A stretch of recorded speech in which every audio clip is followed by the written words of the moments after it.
सबैलाई करिबन जमिसी छ अनि आज म हजुरलाई मर्कुस 11 को 22 देखि 25 को पदमा सेयर गर्न चाहन्छु र यसरी लेखेको छ अनि यसुले तिनीहरूलाई जवाब दिएर भन्नुभयो, परमेश्वरमा विश्वास राख। साँच्चै म तिमीहरूलाई भन्दछु, यदि कसैले आफ्नो हृदयमा शङ्का गर्दैन तर आफूले भनेको कुरा पुरा हुन्छ भने विश्वास गरेर यस पहाडलाई उखेलेर त समुद्रमा खस भन्यो भने त्यसको निम्ति त्यो हुनेछ। यसकारण म तिमीहरूलाई भन्दछु, तिमीहरूले प्रार्थनामा जेसुकै माग्छौ सो पाएका छौ भन्ने विश्वास राख र त्यो तिमीहरूको हुनेछ। जब तिमीहरू प्रार्थना गर्न खडा हुन्छौ तब कसैको विरुद्धमा तिमीहरूको केही छ भने क्षमा गर, ताकि स्वर्गमा हुनुहुने तिमीहरूको पिताले पनि तिमीहरूको अपराध क्षमा गरिदिउन्।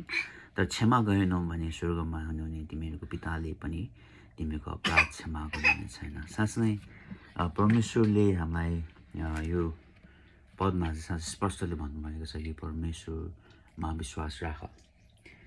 परमेश्वरमा हामी विश्वास राख्छौँ भने चाहिँ अनि अचम्मको कुराहरू हामी त्यो कुरामा भन्न चाहन्न, किन भन्दा मान्छेले अचम्म कुरा, शक्तिको कुरा मात्रै खाँचोको कुराहरू मात्रै कुरा हेर्दा परमेश्वरको विश्वास भन्ने कुरा चाहिँ जुन चाहिँ बाइबलले भन्दछ पवित्र आत्माद्वारा चाहिँ जुन हाम्रो जुन विश्वास हामीले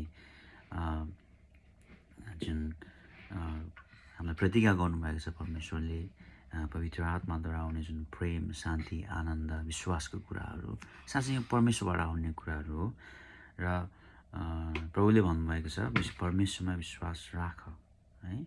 र हामीले परमेश्वरमा चाहिँ हामीले विश्वास चाहिँ राख्नु जरुरी छ, किनभने कहिलेकाहीँ समस्या आउँछ, कहिलेकाहीँ कस्तो परिस्थिति आउँदछ, कहिलेकाहीँ गाह्रो कुराहरू हुनछ, कहिलेकाहीँ आँधी बेह्रीहरू आउन सक्छ हाम्रो जीवनमा है, सासाना कुराद्वारा पनि।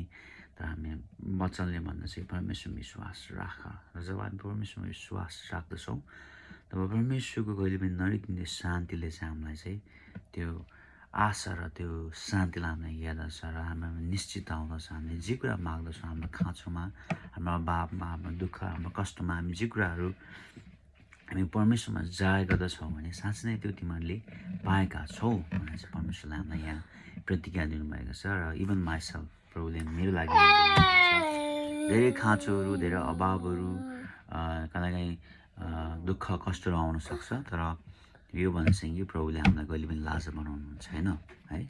जसरी दाउदले भने चाहिँ मैले कुनै पनि परमेश्वरको जनहरू चाहिँ भोको भएको अथवा चाहिँ त्यस्तो अवस्थामा भएको चाहिँ मैले जानु परेको देखेको छैन भनेर वचनले भन्दछ।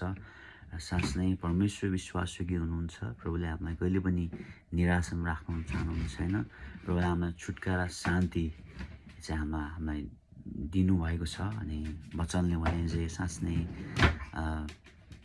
कसरी चाहिँ हामीले चाहिँ प्रभुको भयमा हिँड्ने चाहिँ वचनले भन्दछ, जवान भएर चाहिँ म कसरी प्रभुको भयमा हिँड्न सकौँ है।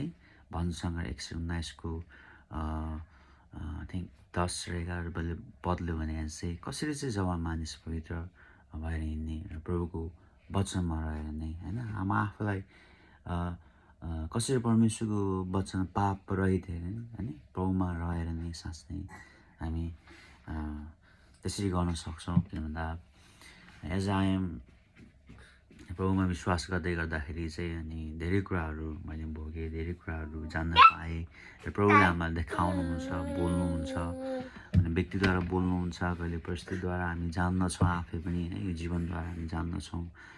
अनि गड इज फेथफुल है, प्रभु हाम्रो शक्तिशाली परमेश्वर हुनुहुन्छ, जीवित परमेश्वर हुनुहुन्छ। अनि साँच्चै प्रभुले हाम्रो जीवनमा राख्नुभएको योजनाहरू छ, त्यो योजना चाहिँ उहाँले पुरा नगरुन्जेलसम्म चाहिँ साँच्चै नै कुनै पनि कुराले हामीलाई डक्न दिन सक्नु छैन, कुनै पनि कुराले हामीलाई तान्न सक्नु छैन।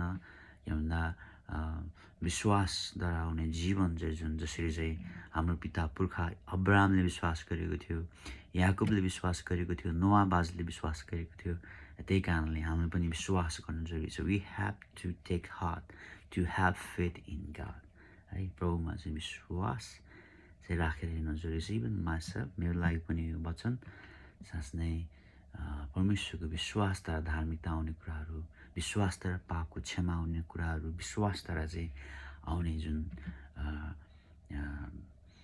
प्रोभिजनको कुराहरू है जुटाउनु नै परमेश्वर जस्तै यहोवा यिरे परमेश्वर हाम्रो हुनुहुन्छ साँच्चै नै प्रभुले काम गर्नुहुन्छ र प्रभुले धेरै आशिष दिनुभएको होस् हजुर